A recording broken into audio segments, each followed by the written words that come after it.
ብዙ ጊዜ የምልክት ቋንቋን ለምን ማስተማር አቆምክ ብላችሁ ብዙ አስተያየቶችን ሰጣችሁኝ ነበር። ስለዚህ ካሁን በኋላ የምልክት ቋንቋ ትምህርቱን እቀጥላለሁ ማለት ነው።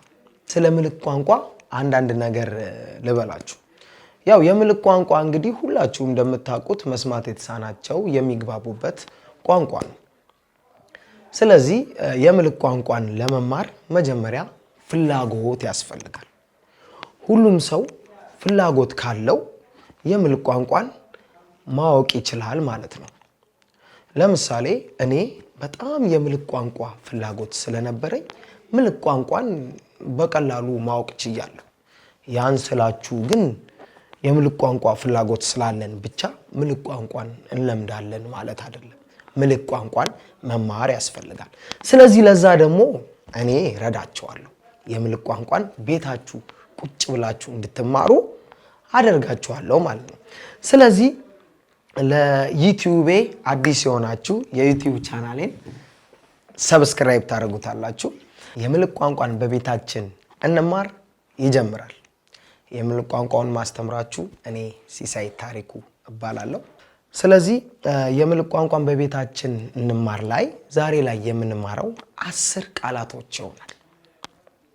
እነሱም የመጀመሪያው ማን ማን። እስቲ አብራችሁኝ በሉ ማን። ለምሳሌ ስምህ ማን ነው? ስምህ ማን ነው? ስሜ ሲሳይ ይባላል።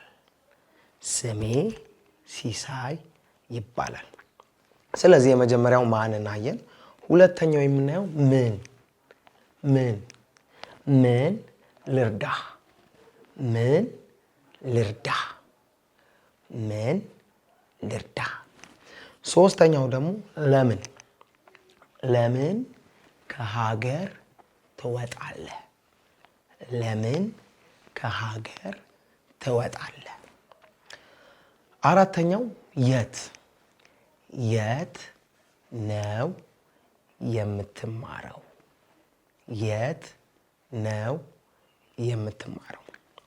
አምስተኛው እንዴት የሚለው ነው የምናየው። እንዴት እንዴት እንዴት እንዴት እንዴት። በነገራችን ላይ የምልክት ቋንቋን ስናወራ ፌሻል ኤክስፕሬሽንም ያስፈልጋል። ፊታችን የምናወራውን ነገር መግለጽ አለበት።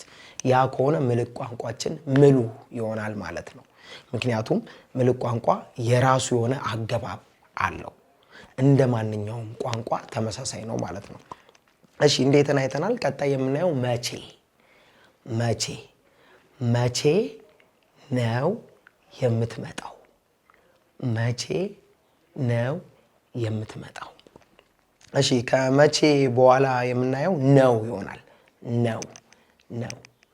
ስምህ ማን ነው ነው የሚለው አይተናል።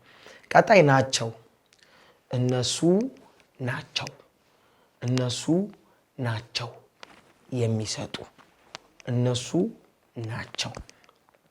ከናቸው በኋላ የምናየው ነህ ነሽ የሚለውን ይሆናል ማለት ነው።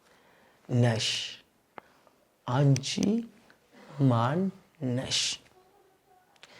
ከነሽ በኋላ የምናየው ደግሞ ነህ ነህ ይሆናል።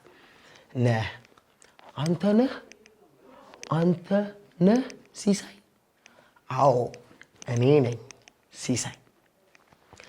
እንግዲህ ለዛሬ ያየናቸው 10 ቃላቶች እነዚህን ይመስላሉ። እነዚህን ቃላቶች ቤት ውስጥ መለማመድ መቀጠል አለባችሁ።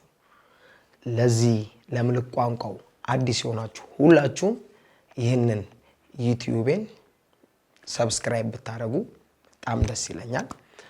ለዩቲዩብ ቻናሉ አዲስ የሆናችሁ ላይክ ሼር እንድታደርጉ እለምናችኋለሁ።